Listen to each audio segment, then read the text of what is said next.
Hi everyone, Ryan here, Ion Capital Solutions. Hope you're doing well. Today I want to talk to you about the role of equity as it relates to assets when we are essentially trying to leverage those assets for securing a loan, right? Or trying to eject cash out of equity or whatever it may be, right? We need to understand how that actually works. There's some caveats here. Many are under the impression if they have an asset that they recently purchased, they can eject all this cash out of it, which is not true, right? There's a role of seasonality. There's the equity, right? The lender's loan to value ratio. Anyway, we're going to dig into this stuff, but this is a good topic, okay? Anybody dealing in assets, you have to know what you're doing. Otherwise, you're just going to confuse yourself, confuse the client, waste the lender's time, waste your own and the client's time. And anyway, it's not going to go anywhere. So let's dig in.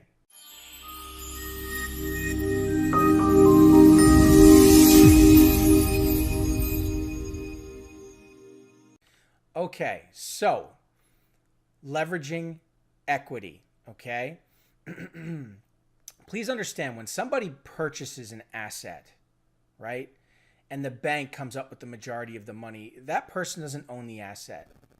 The majority is really owned by the bank, right? And technically, the bank owns it outright until we pay it off. The equity we have in that asset is depending upon the amount of money that we've paid the bank, the lender, whoever it is, right? So when we consider cashing out, right, when we consider trying to place a lien, we can't put it on the overall value of the property. Okay, again, to make clear, it can only be based on the amount of equity. Okay, and it's also important to understand that even if we own it outright, it doesn't necessarily mean that the full value of that property is available in the form of a cash out refi or even a lien. So let's look over some scenarios, some information here, okay? So hard money lenders, right? When you talk to a hard money lender and you're looking to purchase a property, whether you're intending to flip that property, right, for a profit, or you're looking to refinance it and hold on to it and turn it into a Airbnb, a rental, whatever it is, you don't own the property. The lender owns the property until you pay the lender off, right? But the lender wants to see cash reserves. So how much cash do they want to see? Well, typically it's 30% in liquid cash that they want to see in reserves. Now, that doesn't necessarily mean that that's exactly what you're going to have to put down, but at the end of the day, that's what they want to see, right? They want to see of the purchase price, you have 30%. Right? That's what they want to see. So to make clear, okay?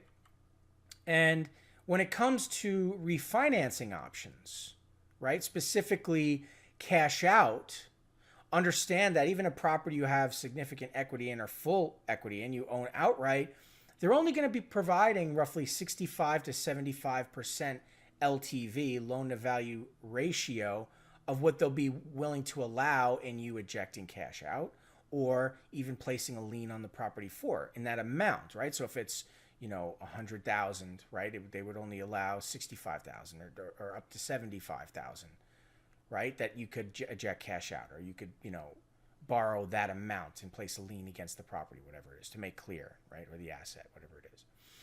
Please also understand that any investor who recently purchased a property and rehabbed it or whatever it is, there needs to be seasoning there before they can refinance and hold on to it for a long-term mortgage, right?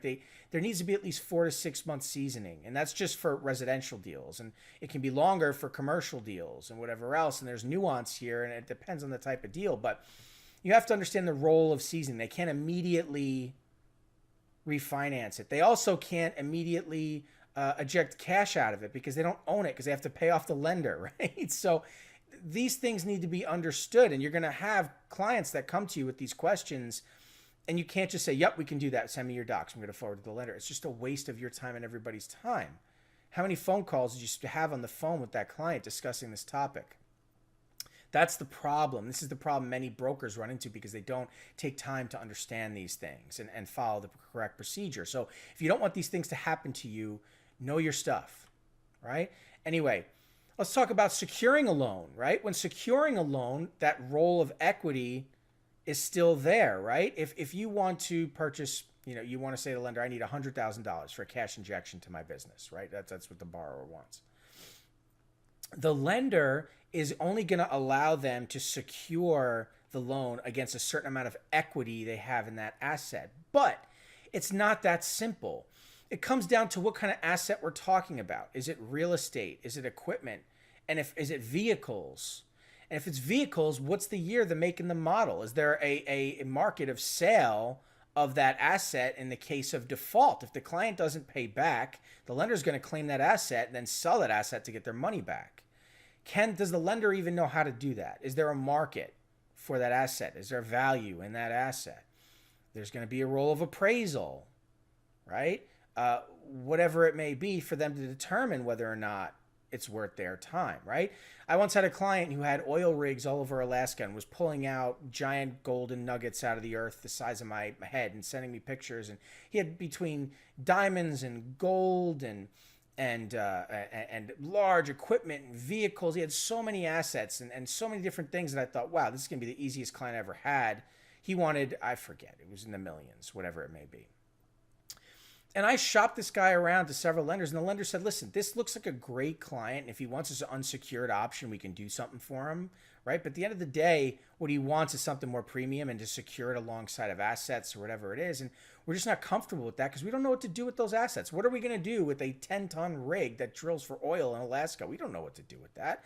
If he defaults, not saying he would, but if he does, how would we ever secure that loan? How would we ever sell that asset? And we just don't know what to do with it. You know, we don't specialize in gold and diamonds and all these things he's trying to pledge. It's crazy. You know, it's if he has a piece of real estate and there's a market for it, sure, right? If he's got, if he wants to show us some vehicles he has that are relatively new and there's a market for, okay, we have a guy for that, right? Whatever it is. But we need to be realistic when it comes to securing loans. We need to understand, again, the role of the loan to value ratio, right? And equity, sale of assets in the case of default. It's extremely important that we understand these things. If we do not understand these things, we are wasting our time, the client's time, the lender's time, right? Very important, okay?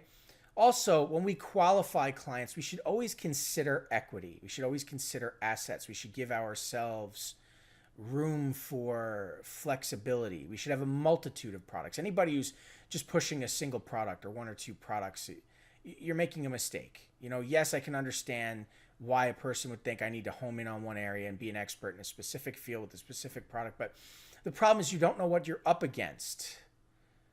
And you don't have flexibility for the client. You can't help them with all their needs. You can't help them find alternatives. What happens when there's a decline? Is that just the end of the deal? I'm sorry, but it's just more complex than that. If somebody convinced you it wasn't, they were either didn't know themselves or were lying to you. You've got to understand how the whole marketplace works. You have to understand how the borrower looks on paper as an individual, their entity, their assets, their cash flow versus their liquidity, all of these things, their credit history. There's so many things that play into it. And there's a lot of different directions they can go. If you're a cash advance specialist trying to push a cash advance at a construction group that can leverage an asset and eject cash out of equity at a single-digit interest rate, why would they ever take your cash advance? No wonder they're not calling you back. If you're trying to provide equipment financing to a construction group that has a large portfolio that they can leverage, that they have several deals and different funding solutions that they require. They have long-term contracts and invoices with clients that they can leverage for factoring, and they need lines of credit and all these things. They have, needs well beyond your solution, equipment financing. You have no value in their eyes. You're just an equipment financing person. They're going to deal with the consultant who can become a member of their team and help them grow their business for the long term. Deal with an expert. That's who they feel comfortable with in helping their business. They're not comfortable with the niche product salesperson who's just trying to wave a rate in their face and bait and switch them and overpromise and underdeliver. And they're just not, it's happened before. It's why they're skeptical to begin with. It's why you have to cold call and they hang up the phone on you because they don't want to deal with people like that. And so you have to understand unsecured options are expensive, very expensive.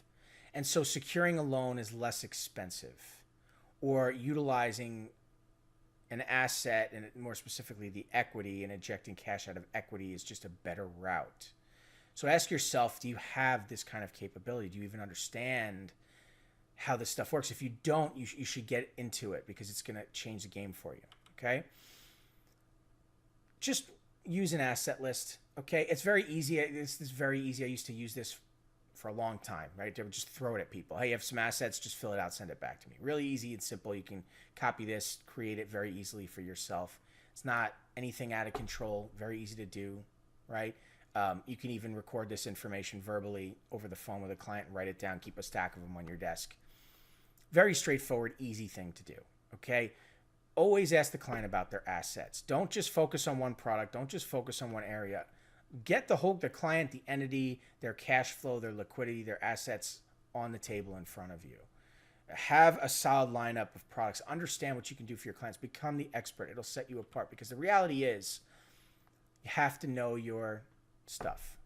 Okay? You have to know your stuff. If you want to be successful in this business, you have to know what you're doing. It's going to make all the difference. And those that want, quick results, something that's easy, you're not going to get what you want. You've got to become an expert. You've got to dig in. You've got to learn this stuff. I'm no rocket scientist. Those that came before me in this industry were no rocket scientists. Okay, at the end of the day, it's just experience, just putting in time, putting in work, and through accruing knowledge through experience is what it takes to become that expert, right? So that's what it takes. If you want to find success, you have to know this stuff. You have to know your stuff, right? Anyway, that's going to do it for this video. Thanks so much for your time. Good luck on your deals. I'll catch you in the next video.